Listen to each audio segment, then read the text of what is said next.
بہت پرانی بات ہے جب آسمان کے نیلے پردے پر ستارے سنہرے چراغوں کی طرح جگمگاتے تھے اور زمین پر انسان ابھی فطرت کے قریب رہتے تھے۔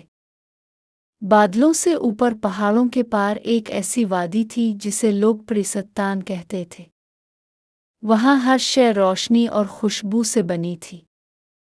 پھول بات کرتے تھے، درخت گاتے تھے اور نہریں موتیوں کی طرح چمکتی تھیں۔ پریستان کی سب سے حسین اور نیک دل پری کا نام زہرا تھا۔ اس کے بال سنہری دھوپ کی مانند چمکتے، آنکھیں نیلگوں جھیل کی طرح گہری اور پروں پر ایسے رنگ تھے۔ ایک دن پریستان میں سالانہ روشنیوں کی محفل ہونے والی تھی۔ یہ وہ رات تھی جب آسمان کا سب سے بڑا جادوئی فانوس روشن کیا جاتا تھا جو پورے سال پریستان کو روشنی اور طاقت دیتا تھا۔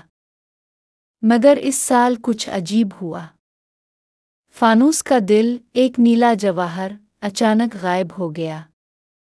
ملکہ پری نے سب پریوں کو بلایا اور کہا، جواہر کے بغیر فانوس روشن نہیں ہوگا۔ زہرا نے عہد کیا کہ وہ جواہر ڈھونڈ کر لائے گی۔ زہرا کا سفر اسے بادلوں کے اس پار ایک ایسی وادی میں لے گیا جہاں سورج کی روشنی کبھی نہیں پہنچتی تھی۔ اسے پتہ چلا کہ سایہ دیو، جو کبھی پریستان کا دشمن رہا تھا، نے جواہر چرا لیا ہے تاکہ وہ اپنی اندھیروں کی سلطنت کو بڑھا سکے۔ راستے میں زہرا کو بولتا ہوا ایک سفید خرگوش ملا جس کا نام چاندو تھا۔ چاندو نے کہا، میں تمہیں دیو کے قلعے تک لے جا سکتا ہوں، مگر تمہیں 3 پہیلیوں کے جواب دینے ہوں گے۔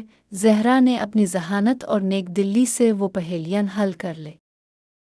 قلعے میں پہنچ کر زہرا نے دیکھا کہ سایہ دیو جواہر کو اپنے سیاہ تخت پر رکھے بیٹھا ہے۔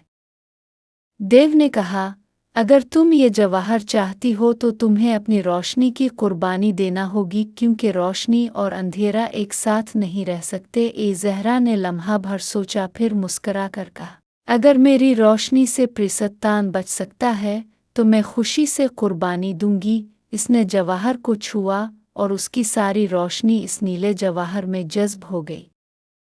فانوس دوبارہ روشن ہوا، اندھیرے ختم ہو گئے اور دیو کی طاقت ٹوٹ گئی۔ جب زہرا واپس پریستان آئی تو وہ پہلے جیسی چمکدار نہ رہی، مگر اس کا دل پہلے سے کہیں زیادہ روشن تھا۔